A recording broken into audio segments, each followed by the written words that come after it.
It's, I think, chapter 5 or 6, and it includes a character called the Train Girl. And unfortunately, she couldn't make it tonight, but Train Girl is very much about a real person, although I won't ever say who. More for her sake than mine. So yeah, I'm going to read this chapter, and I hope you enjoy it. 16th of October. I'd recommend listening to this one. It's Sleeping In by the Postal Service, Dirty Rain by Ryan Adams, and Slough of Monsters and Men. It's a month since I discovered life was closing on me. I've travelled hundreds of miles, met a dozen doctors, and had more tests than I can handle.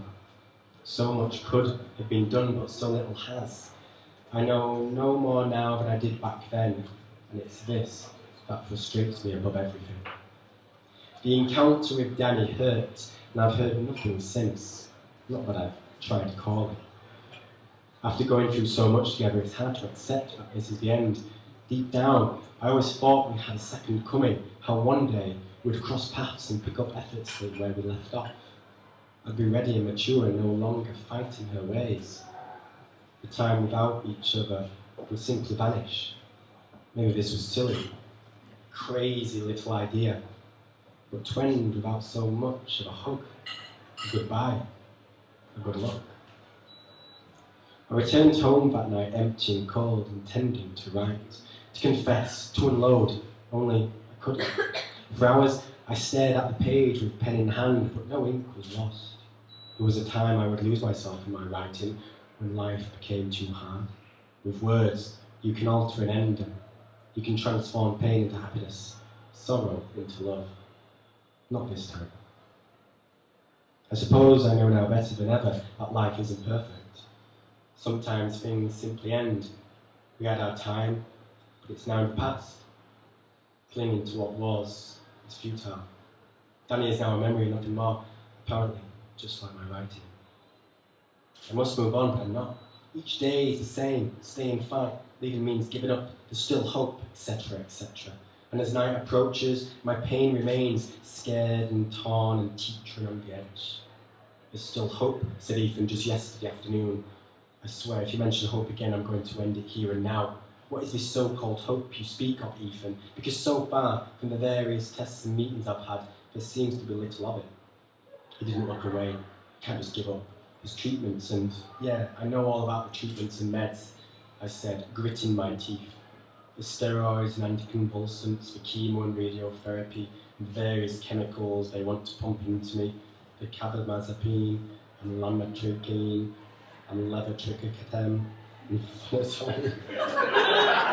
As you can imagine, I researched these, never to this day understand how the hell to say them. And whatever the drug they invent tomorrow. Normal words, guys. Jeez. But nobody gives me a chance in hell. Fuck. You've seen the percentages and ratios and all the bullshit they feed me. If it was even close to 50-50, hell, I'd take it 20-80 for crying out loud. I'd fight until the bitter end. No questions asked. Because although it may not sound like it, I don't want to die. I'm actually fucking terrified of it. But I'm also scared of withering away on some machine as I lose every ounce of who I am. For what?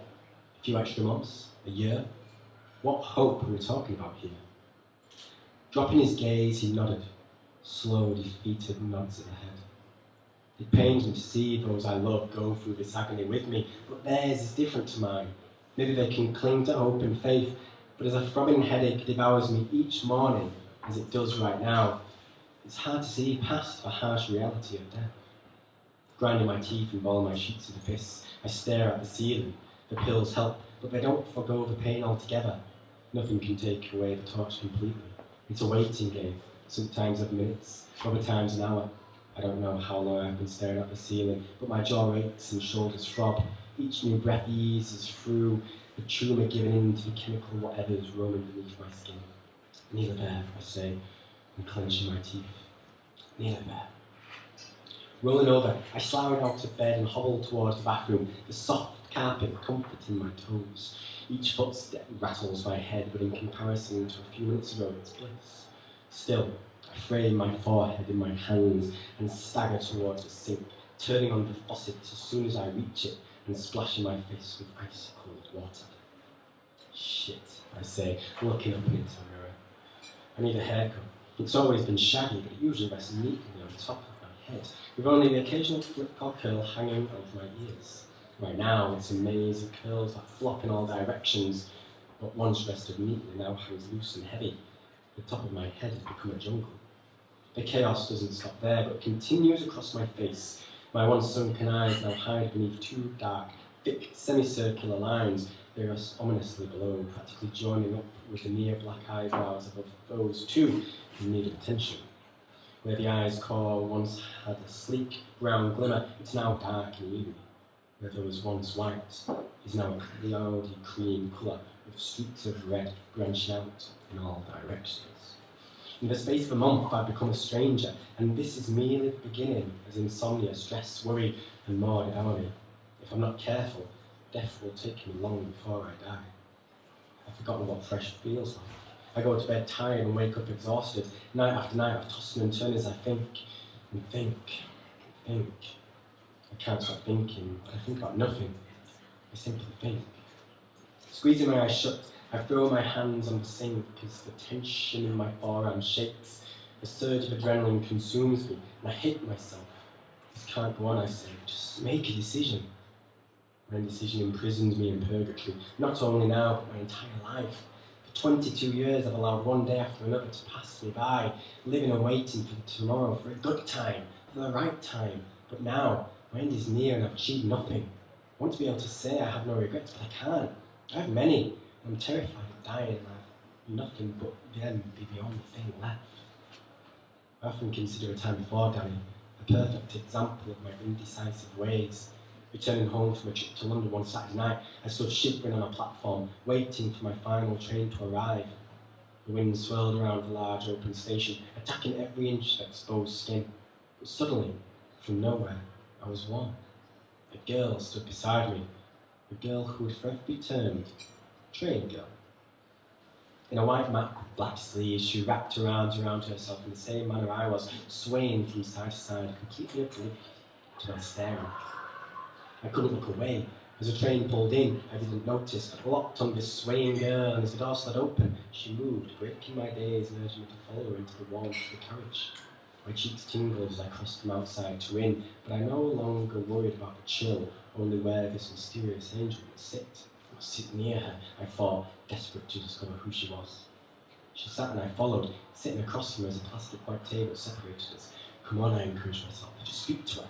The train rumbled into motion, my teeth chattering a little as I tried to pluck up the courage. The cocoa eyes were tempting, the milky brown skin a delight, a chocolate delicacy only 2 feet away, but I couldn't utter a word. A slight mole rested above her upper lip, a button to something more, a button I wished to press. Shifting her gaze to mine, she smiled, and I think I might have too, although I can't be sure. Pulling her back into her lap, her dark hair fell over her face, covering her eyes and her skin of that delicate little moan for a few precious seconds. Searching and shy, she pulled out a book and placed it on the table. To Kill a Mockingbird. Heart racing, I fidgeted in my seat. The opening I required presented before me.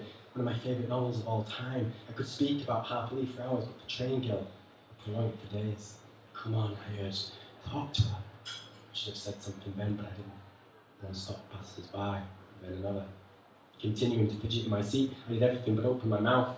One deep breath after another, steadying myself after each, convinced the next one would bring words, courage, an act of bravery. I thought of Wilbur and how he would speak within seconds of sitting down. He'd over her until she'd struck notice, and then, with a simple smile, speak, and she'd be his. I considered Ethan and how he'd never approach her in the first place. He'd spot her, know nothing would happen, and therefore walk the other direction. Complete opposites, but both braver than me. I did one nor the other, simply lost in the middle.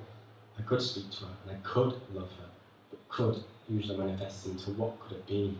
Past tense, you see. Looking up, she caught me staring again, smiling once more. I did smile this time, I know I did, and I was hers and forever smitten. I tried to speak, breathing an empty hush each time, but she must have known because she didn't look away. But I eventually stuttered. Are you enjoying it so far? Closing it, she rested her elbows on the table. Oh, I love it. I read it when I was younger. It was a few years ago now.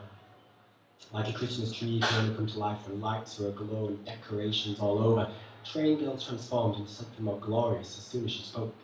Her delicate voice played with her smile, her eyes growing larger and darker, two Belgian chocolates resting on a perfect pearl backdrop. Moving to speak, I was cut off as the train slowed and pulled into a station. Placing her book into a bag, she stood. "It's nice meeting you," she said. "Next time, speak sooner." I should have stood up and joined her, because who cares if it was a stop too early? And was it matter if I required a taxi? Mulling and mulling, I eventually stood and rushed to the door, but it was too late. As the beep sounded and the train rocked into motion once more, she was gone. I was broken. I spent weeks searching for her, raising my head in the hope of seeing her face once more or hearing her seducing tones. I told Ethan and Will, and the three of us went out as often as possible in the hope of crossing paths with my lost love. Days turned to weeks, and then months. And with it, the story of Train Girl became just that, a story. The pain subsided, sure, but I've always wondered what if. Would those eyes change me? That mole break me? A smile complete me? One indecisive moment after another, my life in a nutshell. I can no longer live in tomorrow because I have no more tomorrows left. Soon all that'll remain is regret, the regret of Train Girl and all the other what might have beens. I'm sorry, Train Girl, I had no right to walk away. We should have shared a time together, learned about each other. I took that away from you, and I'm sorry. I took it away from Danny also. So much love, my indecision destroyed us. I'm selfish and cowardly. I have one final chance to change and live before I die, and for once, Train Girl, I'll do it. Because I should have done it then, and in some way, maybe this will right that wrong. I need to make a decision, my decision. And it isn't about making the right decision, or the one that pleases my parents, or Ethan, or anybody else, but my decision. Tracing my mouth with my finger, I peer into a reflected stare. Staying means accepting my indecisions and what could have been. Staying means giving up. Leaving will cause pain, sure. But any more than staying, what? I don't know. I can't stay. I can't stay and dwell on the past as pitying onlookers ravage me with their apologies. I can't look in this mirror each day and watch my face deteriorate. I have to leave. I need to run. I can't stay. I just can't.